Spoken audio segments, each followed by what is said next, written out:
Welcome to the Remarkable Retail Podcast, Season 8, Episode 5, presented by Salonis. I'm Michael LeBlanc. And I'm Steve Dennis. We have a special treat today, a fast-moving, multi-guest episode, a preview of not one but two panels at Shoptalk coming up in March in Vegas with two of the beauty industry's most innovative and interesting brand leaders. Christiane Pendarvis, Co-Chief Executive Officer of Pattern Beauty from LA, and Andrea Moore, Chief Digital Officer from Nest, New York. Yeah, it was a great conversation. It's fun to talk to these great leaders about kind of the future of marketing and how to engage consumers and those kinds of things, but also two brands that are very much up and coming. And speaking of Shoptalk, let's update the people on what's going on at Shoptalk in Vegas and actually in Barcelona as well. First of all, in Vegas, we'll be recording some fun episodes once again in our beachside podcasting studio. So stop by for a bit of fresh air and a bit of fresh coffee. And Steve, you're kicking off this year, day one on Sunday, with what looks like a super fun and really interesting panel. Yeah, coming out hot right out of the gates. 2:00 on Sunday, track one, exceptional retail experiences. I personally think they could have called it remarkable retail experiences, but that's above my pay grade. But we will be talking about how to create frictionless and continuous store experiences. There'll be three panelists. We've got two names so far: Lauren Moore, Senior Vice President at Abercrombie & Fitch, and Patrick McIntyre, who heads up development for Krispy Kreme. Rumors that there will be fresh donuts available cannot be confirmed at this point. I was at their flagship store in New York in Times Square. What a great store. So I'll be keen to hear what he has to say. Now, we talked about last week, the public release of your book has kind of moved out a little bit, but we have a special treat for the attendees at Shoptalk. Yes, well, I'm going to be doing a book signing, so you'll be able to get your hands on a copy of my new book, Leaders Leap, early. A little bit more details on how that's going to work, but I will be signing books on Monday, also at 2:00. And that will be in the Mandalay Bay foyer. So that's the second level for people who have been there. But we'll put more details on that as we get closer. But hold the time. 2 to 3 p.m. on Monday, an exclusive pre-release book signing of Leaders Leap, Transforming Your Company at the Speed of Disruption. I also mentioned Shoptalk Europe in Barcelona. We're going to be there in the summer doing an episode of the pod live on the stage. It's going to be very fun. I'll do my best. You'll be Johnny Carson, I guess, and I'll be Ed McMahon. It'll be a great session. Watch social media for all those details. And we got some offers for the people in the show notes so for Shoptalk. So check those out and you get a nice discount on attending those great shows. Let's get to news of the week. So it's a big week, I guess, for one individual in the department store category, Tony Spring taking over at Macy's. By the way, he'll be on stage at Shoptalk. Wow, what a Shoptalk episode this turned out to be. So what do you think? I mean, they kind of pre-announced before he took over, or what they always do, I guess, which is we're closing stores.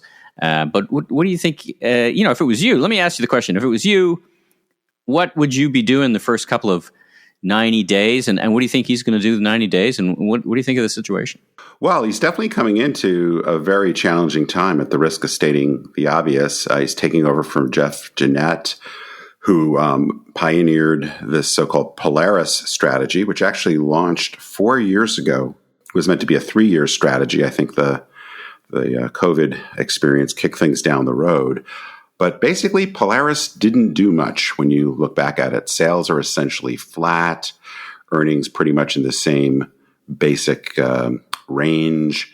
The stock's up a bit, but if you compare their stock performance to competitors like the off-price guys or Ulta, all those guys are up like 3 or 4 times during the same time period. So their relative stock performance has been terrible.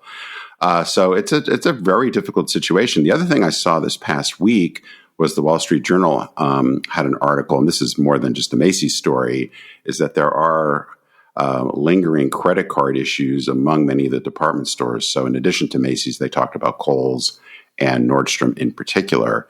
But for Macy's, the credit card income accounted for 49% of Macy's operating income in 2022. And we are seeing delinquencies, charge-offs, those kinds of things go up.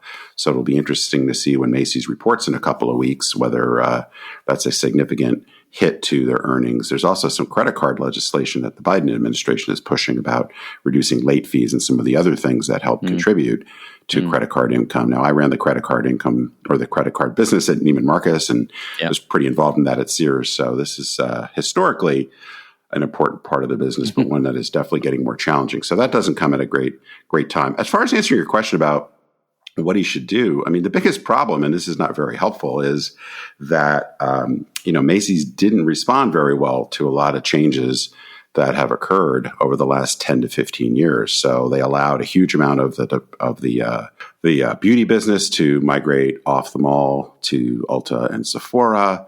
The price points that they're in for apparel and home, a lot of that has gone to the off-price guys. As much as people like to blame Amazon for that, that's not a significant issue really in terms of what's happened.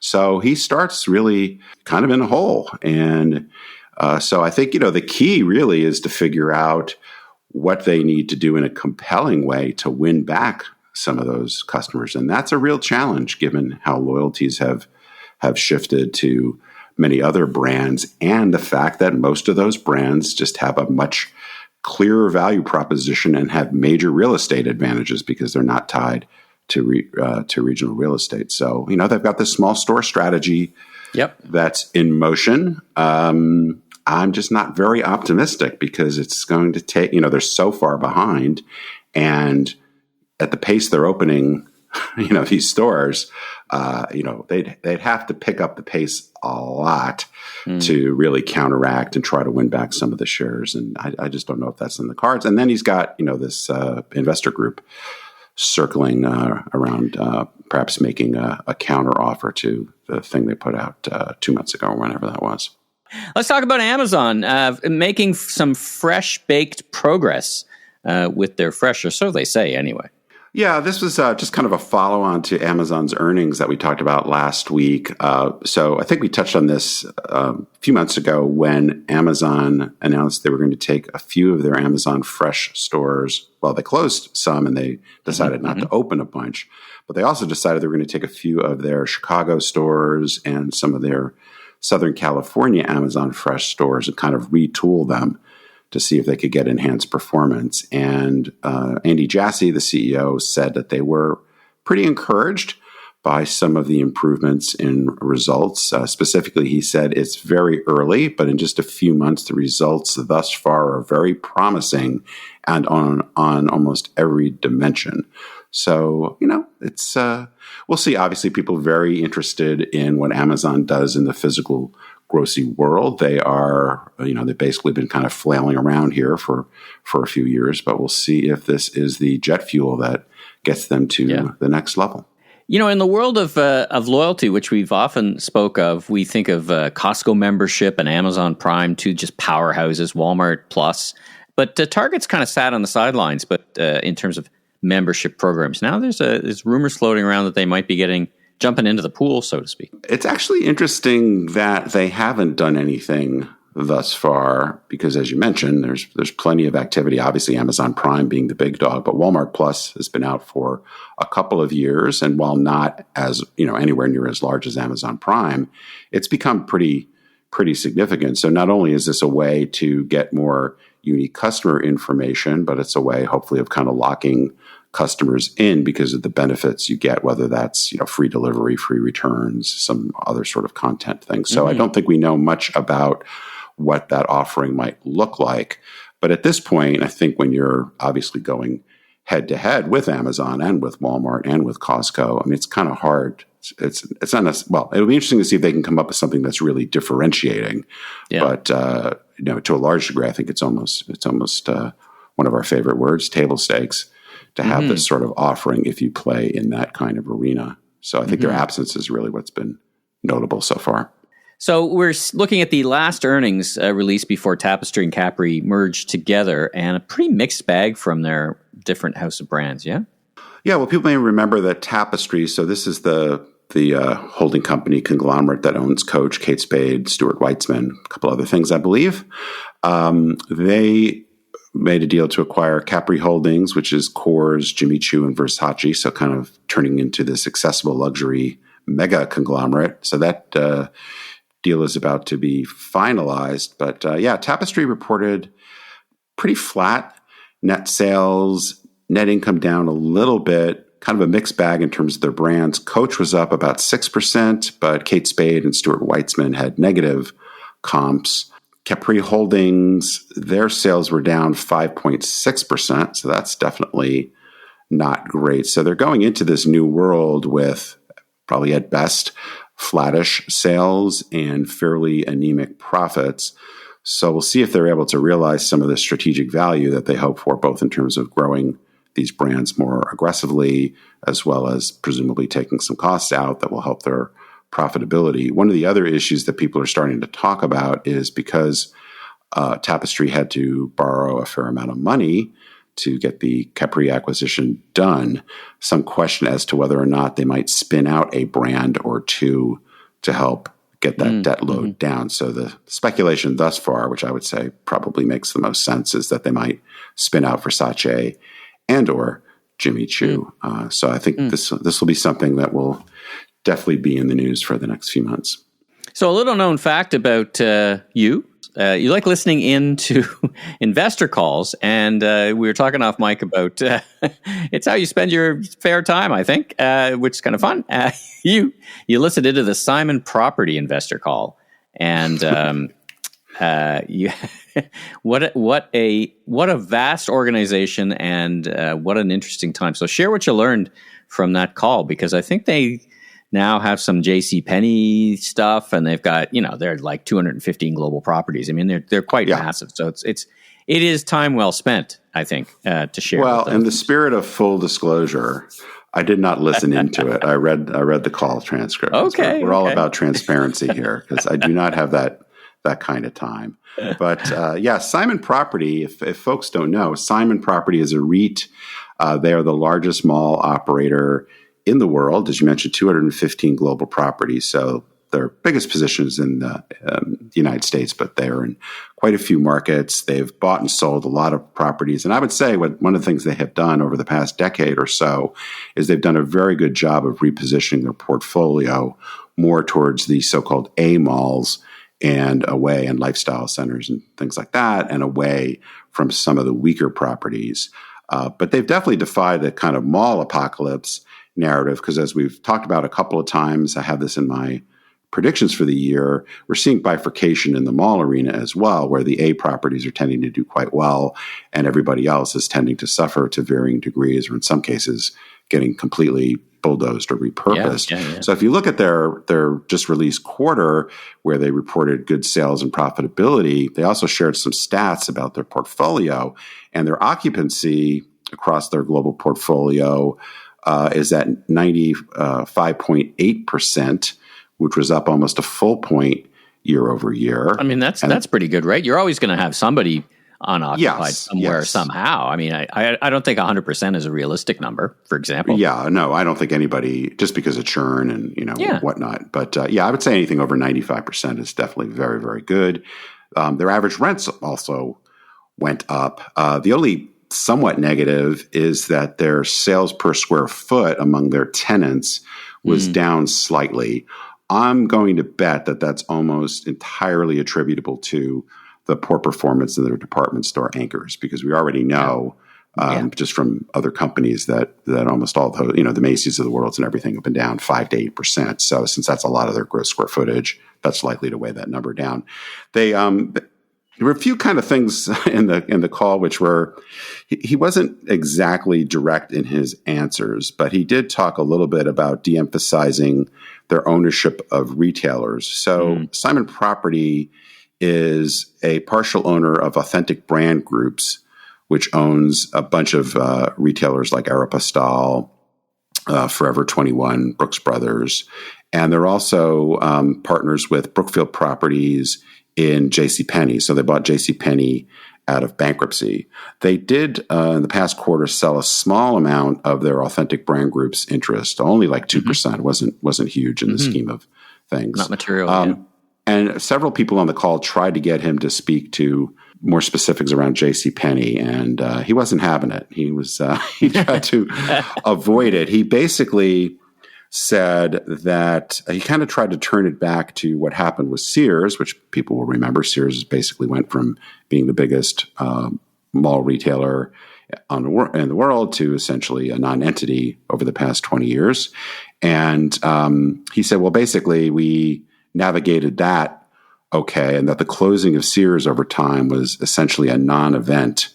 And in many cases, when they've been able to get the Sears boxes back, as well as he was implying other boxes, whether that was Penny's or Macy's, that was good because they got to do something better for the center. Yeah. So there are two other quick things. He did quote a fact, which I hadn't focused on very much, but I mean, I knew it just sort of generally, but I hadn't seen the numbers quoted so specifically. So he said, if you go back 10 years or so, there used to be, and this is the US, I assume specifically, there used to be 40 million square feet of new retail space built every year. Now there's less than a few million. Oh, that's interesting. So in terms of adding, so not only have we seen obviously store closings and mall closings and mall repurposing to mixed use and those kinds of things, but the sheer supply that's been added has gone down a lot. So I think that does create a situation of more balance between supply and demand than we used to talk about, going back 5, 10, 15 years. The other thing, and this wasn't specific to Simon Property, but I saw a guy from Kimco, which is another mall owner, operator, REIT. I believe they're a REIT, but they're maybe number 3 in the U.S., I think, at this point. But he was interviewed, and he was saying, really what's going on in the mall space more broadly is a repositioning of assets. And like Simon's talking about, taking back perhaps the Sears or whatever, bulldozing it, or, really massively repurposing it and bringing in restaurants or hotel, or, even like a Dick's Sporting Goods or some other Eataly, some of those kinds of tenants that can take a fair amount of space. But the other thing that the Kimco guy said, which I can definitely visualize as I think about what's happening in many markets where I travel, but particularly 3 properties here in the Dallas area, which is they've got these massive parking decks, or not parking decks, but space devoted to parking. Yeah. And when you think about overall traffic being down, but in particular the traffic to these mall anchors being down so drastically over the last 10 years, there's just these big parking fields on certain sides of the mall. And so basically the Kimco guy was saying, we want to put apartments up, where we can. That's the highest and best use. Sometimes that's caught up in zoning issues or what have you. So it's not always easy from a logistical or permitting issue, but you definitely rather have some apartments and some nice restaurants than a JCPenney, basically, was what he was saying. So, well, I think many municipalities watch this space or watch that space. Watch that space. Many municipalities are turning their minds to, listen, we can see the future, and the future is vast, empty spaces of parking lots. Let's put it's happening here. A lot of malls here, particularly the regional malls here in Toronto, they're, the work, live, play kind of idea. They're building condos. They've cut them all in half, and it's working. People are buying them. It's convenient. I mean, if you think about where malls are, they're typically located well in terms of being able to access good demographic. Sure. Yeah, I mean, it all kind of works. And if all that fails, I have one word for you and the listeners: pickleball. Just turn them into big pickleball courts, because there's not enough of those, apparently. Well, I almost wrote a post, but then I saw somebody else started coining the phrase of pickle mall. That was pickle mall. Like it. That's the news of the week. Let's get to our great interview with Christiane and Andrea. But first, let's hear a word from our presenting sponsor, Celonis. Want to ramp up speed and productivity for your entire retail operation? In the Celonis Process Mining for Dummies Handbook, we show you how Celonis process mining technology, enhanced with process intelligent AI, can help you streamline performance across your entire retail business so you can drive lasting value from end to end. That means purchasing, supply chain, omni-channel execution, merchandising, and customer service processes, all managed and optimized through one powerful software solution. To get your free copy of Process Mining for Dummies and see how it's generated millions in value for brands around the world like Aldi, Globus, and Edeka, head to celonis.com/remarkable retail. Well, Christiane and Andrea, welcome to Remarkable Retail Podcast. How are you both doing this morning? Great. Thanks for having us. Fantastic. Well, let's jump right in. I'm very excited about this discussion, and as all panels are, we're trying to pack a lot of insights into one segment. So let's just jump right in. And if you could both briefly tell us about a little bit of who you are and what you do for a living, and how you got to be your personal professional journey. Christiane, why don't we start with you? Yeah, absolutely. So I'm Christiane Pendarvis, and I am the co-CEO of Pattern Beauty, which is Tracee Ellis Ross's hair care brand.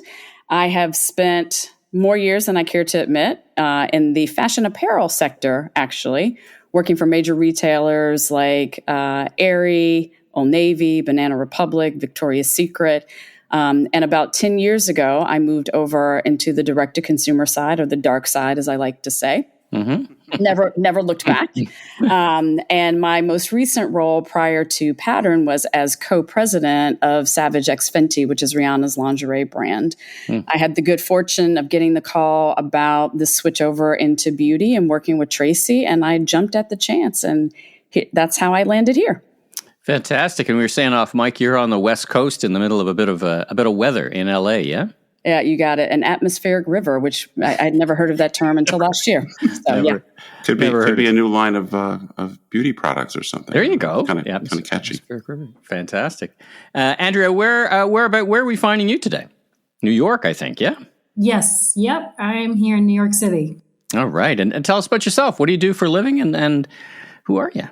Sure. So like Christiane, I have been in the fashion beauty retail space for a long time, launching and building digital businesses, primarily inside of omni-channel businesses. Have almost always been on the digital side of things, but omni-channel is really where my heart is. And I knew it was my passion when there were a few years when I would have done it for free. So I knew it was what I wanted to do. Oh, fantastic! Well, let's learn a bit about your company. Talk about Nest New York for a bit. Sure. So Nest is a fragrance brand founded by Laura Slatkin, and we are in the business of fine fragrance, home fragrance, and fragrance technology. We are widely distributed in places like Sephora, Ulta, department stores, Amazon, our own .com, and boutiques across the country. Now, it's a crowded category, competitive category. What makes your product stand out from the rest? So we have a really exquisite scents with very what we call fragrance loads. So very sort of luxury level fragrance loads at an aspirational. So we're sort of an aspirational luxury price point. So we're sort of sitting in the middle of the category as opposed to the very high end and the mass market. And that technically that load would mean a longer lasting scent that's a little more refined. Am I reflecting the marketing behind it properly and the technical functional benefits? Yeah, a longer lasting scent that's a little more refined. You said it perfectly. Christiane, tell us about Pattern Beauty. So Pattern Beauty is a hair care brand, as I mentioned earlier, started by the actress, activist, and producer Tracee Ellis Ross. And we are a brand for the curly, coily, and tight textured community. It's a very, I think, authentic brand in that it came from Tracee's own personal struggles with her own hair. And as an actress, working with stylists who didn't know how to do her hair, who damaged her hair at different points in her career. And she said there needs to be product really geared towards this community. We've been in the market now for 4.5 years, similar to Nest New York, wide distribution, Ulta, Sephora, Amazon, Macy's, our own direct-to-consumer site. And it's a brand that has really resonated with our target consumer. It's interesting for a lot of, I've worked with a lot of celebrity anchored or based brands, and there's always this intersection of the personal and the professional, right? I have a particular problem. I can't solve it. I'm going to call some people and try to solve that problem. It's exactly what you're describing. So interesting. Yeah, it is fascinating. She's done an amazing job of really building it. And the thing that's so ironic about Pattern, it took her 10 years to do it. She got a lot of no's over the course of that time. Too niche, too small, any of those kind of things would have come up. Wait, were you in some of those meetings with her? Michael has shown up in some unusual places, but maybe we could talk a little bit more, Christiane, about Michael touched on just in general. Both of you play in pretty crowded categories. Can you talk a little bit more specifically about how you're positioning the brand, but particularly how you're attracting and engaging with those customers so that they get interested in your brand and stay loyal, and maybe even share the story of Pattern Beauty with their networks and tribes? Yeah, absolutely. I think what makes Pattern distinctive is we are playing in the more, I guess I would call it masstige market. So you'll find there are numerous brands geared towards this community. Most of them are more decidedly in the mass market, found in mass merchandisers, drugstores, etc. Tracy was very focused on developing a more premium product. So highly efficacious, really exceeding the needs of our community. And it was funny, I was with a woman over the weekend that I'd never met before, and she had been a loyal mass market brand user. She tried Pattern, and she was like, I didn't even know I needed this. Just the level of effectiveness of the product. So I think that's one thing that makes us differentiated and distinct. I think the other thing is just Tracy's own personal connection and passion about hair. We say that we really celebrate Black beauty and put that at the center of our ethos. We're very focused on making sure that the community feels seen, celebrated, heard, and is able to embrace the hair that comes out of their hair naturally. We're very focused on the positive language that we use to describe our community's hair, which I also think is very different. So you won't see any before and after shots around Pattern because we're not focused on any kind of negative perception around our hair. I think when it comes then to how we're reaching our target consumers, you've got to be multifaceted. I think that is the number one headline. So what we need to do to reach our Gen Z consumer looks very different than what we're doing to reach our Gen X consumer. So playing across a variety of marketing channels, making sure that we have the right retail distribution is also critically important. Everything from upper funnel brand awareness building activities all the way down to in real life activations. I think the name of the game for brands today is being hyper segmented in terms of understanding who your target consumer is and really meeting them exactly where they are. And that requires you to be multifaceted. Sure. Well, maybe we'll come back to that a little bit more in a few minutes. Andrea, do you want to weigh in on your approach at Nest New York? Similar to sort of what Christiane is saying, we really try to tailor the approach to where the consumer is, not only where she finds us, but what she's looking for. And we also have a very strong sort of word of mouth around our brand, which I would imagine is the same with Pattern Beauty. When I first started at the brand 4.5 years ago, one of the things that excited me about it was that people who knew the brand and the product loved the brand and the product. And we really just needed more people to know and love the brand and the product, right? So that's one of the best problems you can have as a marketer and as a brand leader is to just need more consumers, right? Not a turnaround, not a quality problem, not a product problem, but just really more awareness and exposure. And so that's been something that's been our focus over the past several years is really building more awareness of the brand and really being there at the occasions that she's looking for us in. So gifting, home entertaining. We also have a large fine fragrance business, which is a very different sort of category. Personal fragrance is very different than scenting your home. And so there we have very sort of exquisite scents made with the fragrance houses, fine fragrance houses around the world. And so it's really about telling that story and giving her the reason to buy. So maybe we can open the aperture a little bit, so to speak. One of the things that I've observed, and Michael, you probably would say the same thing, is that when we see retailers get stuck or just struggle, sometimes they haven't really understood the way customer shopping journeys have evolved, or just customers in general have evolved. I'd love to take advantage of all the experience both of you have at quite a lot of other retailers besides the two that you're working for today. Could you just give your thoughts on how customer shopping journeys or how the customer has evolved over the last 5 or 10 years? Is there something that's really surprised you, or something you found, like an insight you found particularly powerful? Either one of you can take a shot at that if you like. I can start. I mean, one of the things, having almost always been on the digital side of the business, there's always this heavy focus on metrics like customer acquisition costs, return on ad spend. And when you're widely distributed like this, you can't use that as like your final resting point. You've really got to look at share of market across all sort of outlets, right? So you can see if you're growing compared to competition.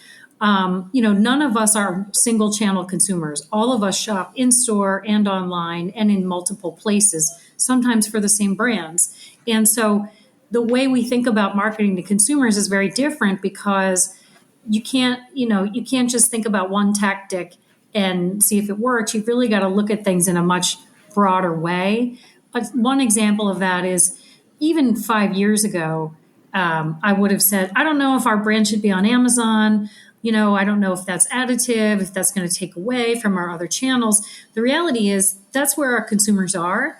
What they might be looking for to buy from us on Amazon might be different than what they're buying from us at Sephora. And so it's up to us to make sure the assortment resonates channel by channel, and that we're leveraging the channels we're in based on that. And that has really evolved quickly.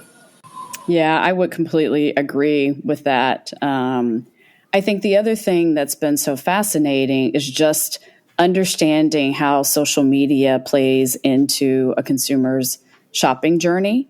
I don't think 5 or 10 years ago, we would have expected social to play the significant role that it does, not just from a brand positioning, which I think is probably more so what people would have thought of being able to showcase your brand to consumers in a digital fashion, but just in terms of brand discovery, in terms of being able to really acquire customers, drive them both to your direct-to-consumer channel as well as to your retail partners. And I think what TikTok has done is really fascinating, because it's turned the idea of advertising a bit on its head. I was actually on a call earlier with a Gen Z consulting firm, and just, talking to them about potentially doing some project work for us.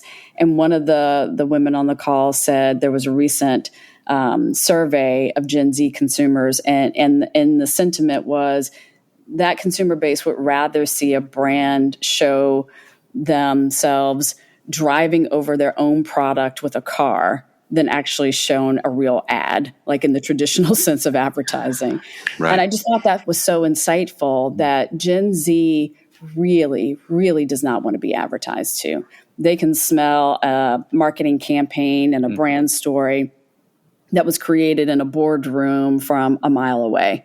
It needs to be genuine. It needs to be authentic. They're looking for partnerships between brands and content creators that are real, that are not just this brand is supporting this content creator to create something additive and different. That's really important for their community.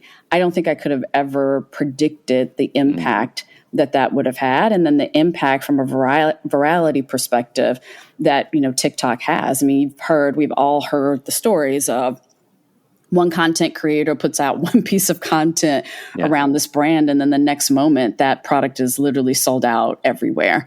So the landscape has changed so dramatically over the past 5 to 10 years that it really does require companies and brands to think more holistically and meet people where they are in a manner that's tailored to whatever that channel or medium is. We got connected to both of you through our friends at Shoptalk, where you both serve on their advisory board. You'll both be doing a session, so I thought we'd spend a few minutes getting a preview or a quick glimpse of what you'll be discussing. Christiane, so your session will be about finding and reaching customers in a fragmented media landscape. I get a bit exhausted some days about how fragmented it is. I was just working on some customer journey work, and oh my goodness, there's so many options and the pace of change. You've already touched on some of it with TikTok, but what are you guys? What are you going to be doing on the panel, and what are you going to be unpacking at Shoptalk? Yeah, we're really excited to have this conversation. I think it, for me, always comes back down to the end consumer. That as the anchoring point for everything that you're doing. So, what I'll be spending a little bit of time talking about is obviously, all the different channels in this fragmented media market, but grounded in, you have to have an understanding of who your target consumer is and where they are and what's important to them. And so I think it requires you then to really develop very tailored messages, which will look different across different mediums. We ran, for example, over the holiday, we did a partnership with Lifetime Television. We did a streaming spot that had a QR code that directed people back to our website. Wait, television? You're still on television? Wow, that's streaming. Interesting, right? I did say streaming. I said streaming. Right? Yeah, but still, right? I mean, for a medium whose death was prognosticated years ago, it still keeps working, right? There's still ways to use a medium like that. Absolutely. And that to me is the name of the game. But it was interesting.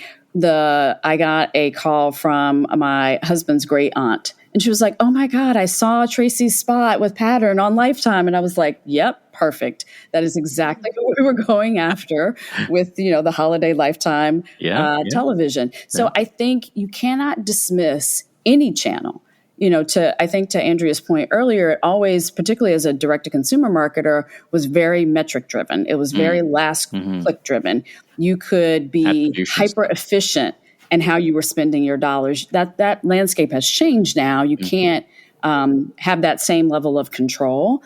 And so I think you have to go back and look really holistically at everything from even broadcast television, out-of-home, streaming, direct mail. Everything really needs to be within, I think, a marketer's repertoire now, because it's going to reach different target audiences. And so I think for us, we've been hyper-focused on not just the variety of the media mix, but what does the spot and the creative need to look like differently across all of those channels? What's the language that we're using? What's the messaging? Who are the images that we're showing in that? What needs to be shown on Lifetime to appeal to a boomer or a Gen Z needs to look or Gen X needs to look very different than what we're showing on TikTok to appeal to Gen Z. And so it really does require you to have a deeper understanding of your end consumer and tailor everything towards them. So for marketers, it's not enough that there's massive fragmentation, but Andrea, your session, keeping pace with new consumer behaviors, it's not like consumers are not changing as well. So you've got to kind of, like changing the tires on a car going 60 miles an hour. Like, give us a sense of what you'll be discussing on your panel. Honestly, it's really not that different from Christiane's panel. I mean, it's a lot of the same things, right? How are you observing where consumers are and how are you tailoring the message to where they are? So TikTok, to Christiane's point, is going to be very different than, Lifetime TV. In person, we put a lot of focus on our in-store presence this past holiday season, because holiday is such a big season for Nest, for gift giving. So the in-store experience was also very important to us. We did a big activation on Fifth Avenue. We actually scented Fifth Avenue, which was really kind of fun. But it's really thinking about what innovative ways can you get in front of a consumer, maybe in a point in time when they're not expecting it. We got a lot of press around that event on Fifth Avenue where we scented. There were these big trees on the street, and we scented them with our holiday scent. And it's just something different that you wouldn't expect. We had a couple of activations around that, one with Bergdorf Goodman. So there was a lot that we could do there. I guess the point being that as a marketer, you've got to constantly be innovating and really looking at how things are evolving. And I think, TikTok is a big part of that, especially for beauty and fashion brands. Yeah. And I guess it's evolving as well in terms of being an entertainment media versus becoming a call to action shopping media like that. Yeah. Where, consumers they're saying what's competing with TikTok is like Netflix. Like people are scrolling on TikTok for like hours a day as opposed to watching like long form TV. And so how are you really dividing up, how's a consumer dividing up their time? Yeah, it's just, I think it's more important to just think about the war for attention, right? It's not so much a choice between two things that are highly similar. It might be any number of things you might be doing. Well, one of the things I love about Shoptalk is all the sessions. There's so much rich content there, and oftentimes it's really hard to choose which ones to go to. But for folks that will be there, hope they'll check out both of your sessions. Just a little bit of a shift here as we move towards wrapping up. One of the things, and particularly because of your extensive and diverse experience, we've got a particular focus on what leaders can do to get their organizations to really take bolder bolder chances, to move faster, particularly given a world where things seem to be changing at an accelerating rate. Do either of you have any lessons you can share on this topic of kind of courageous leadership or really driving transformation and innovation? Yeah, I can jump in here. I think one thing that I highly encourage my teams, and I sort of touched on it earlier, is understanding the consumer, is to be very, very curious at all times, and to understand that you'll get probably even more valuable learning by not necessarily watching just what your direct line competitors are doing, but expanding beyond that and looking at culture more broadly. One of the things I think has been so fascinating also over the past 5 years is this sort of confluence of media with music, with fashion, with sports. Everyone is sort of crossing paths and playing in each other's spaces in ways that the lines were just more distinct and divided before. And we saw that really in my past role with Savage X Fenty and some of the things that brand was doing. And so I encourage my teams of go look at what the fashion apparel brands are doing. Go look at what's happening in streetwear culture. Go look at what's happening with the movement around fine art and the democratization of fine art. Like, take cues from what's happening broader from a cultural perspective, because that's just going to open up, I think, the aperture of what your mind could create that's relevant for our company and our brand. I think partnerships and brand collaborations are so critical in mission and really important in terms of driving relevancy for brands and attracting different target audiences. And so I really encourage my teams to just get out there and experience the world in unexpected places, because it's going to spark things for you that wouldn't if just looking within your own sector. Love that. Andrea, how about you? Yeah, I think that's so true. And, I love this question. I think it's a really important one. And I think something that's important is that we try things. It sounds so simple, but we get sort of set in our ways of like, oh, this is how we've always done it, or this isn't going to necessarily work. And you have to really sort of break yourselves of that mold of like just doing it the way we've always done it, and sort of following the playbook, because it is a fragmented market. Consumers are, we are reaching consumers in different ways than we have in the past. Everyone is time starved. So how are you going to break through? It's not going to be by running the same playbook over and over. And so you've got to really have the courage to try new things and not be afraid to fail a little bit. And also to sort of, I have a lot of younger people on my team, and I'm looking to them for ideas and, what they're doing, how they're spending their time, and what resonates with them when they're on TikTok, because they're a little closer sometimes to things than maybe we are when we're more senior. And so that to me is always an important thing. I won't go as far to say, I guess it sort of is also, reverse mentoring, right? So what are you learning from the people around you? Yeah, no, I agree. It's funny. One of the things, as I've been studying innovation and transformation over the years, a lot of times people think that the companies that are best at bringing new things to market have some magical process that they've discovered that's better than other companies. But in a lot of cases, it's just they try more stuff. And to your point, they're willing to fail and then reflect those learnings and just keep going. Well, this has been a great conversation. Thanks so much for your time. Maybe before we let you go, you each could just let our audience know how they might get in touch with you, learn more about your brands, and go check out what you're up to. Yeah, absolutely. Please go check out our brand at patternbeauty.com. While we are geared towards the curly, coily, and tight textured community, if you need hydration in your hair, our products are for you. And you can definitely find me personally on LinkedIn. Excellent. And Andrea, how about you? You can find us at nestnewyork.com, as well as all the many channels I mentioned earlier in our conversation. And you can also find me on LinkedIn. Well, very good. Well, thanks again for joining us. And we look forward to meeting you in real life at Shoptalk Las Vegas in just over a month, I guess, at this point. So thanks, and have a good day. Thank you. You also. Thanks, guys.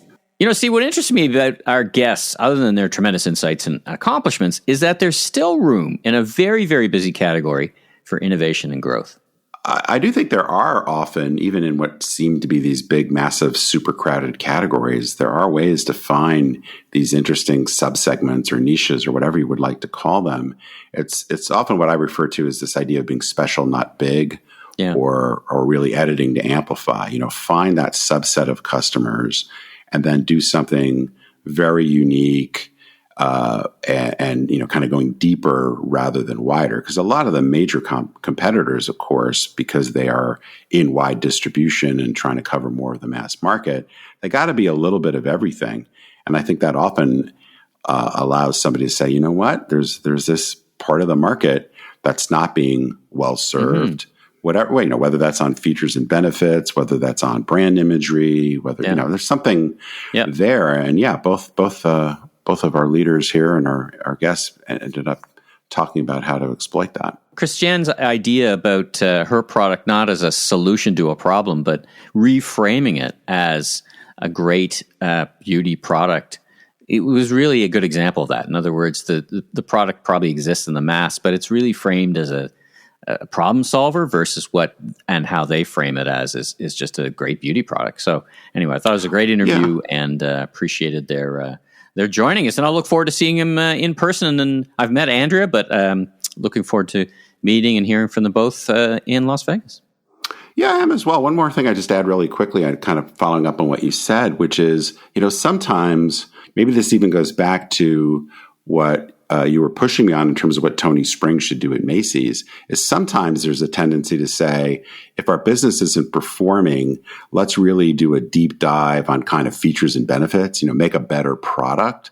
But oftentimes, and this is not an original idea on my part, but maybe it's to tell a better story. Yes, the product is important, but if your customer can't resonate with the story of your brand, which does tie back to what the product is about. I'm not suggesting ignore what the product does, but a lot of people buy products not because of the marginally better feature.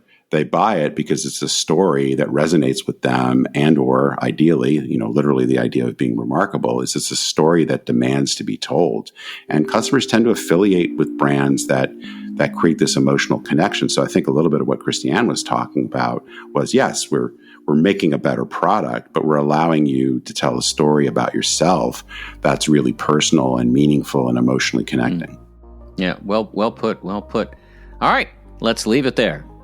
Thanks for tuning in. New episodes of Season 8 presented by Celonis will show up every Tuesday, so be sure to tell your friends and colleagues in the retail industry all about us.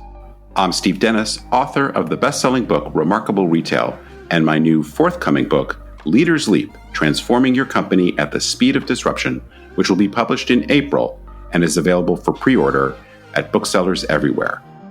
You can learn more about me, my consulting, and keynote speaking at stephenpdennis.com. I'm Michael LeBlanc, consumer retail growth consultant, keynote speaker, producer, and host of a series of retail trade podcasts, including this one. You can learn more about me on LinkedIn, and you can catch up with both of us in person at Shoptalk in Las Vegas this March. Safe travels, everyone.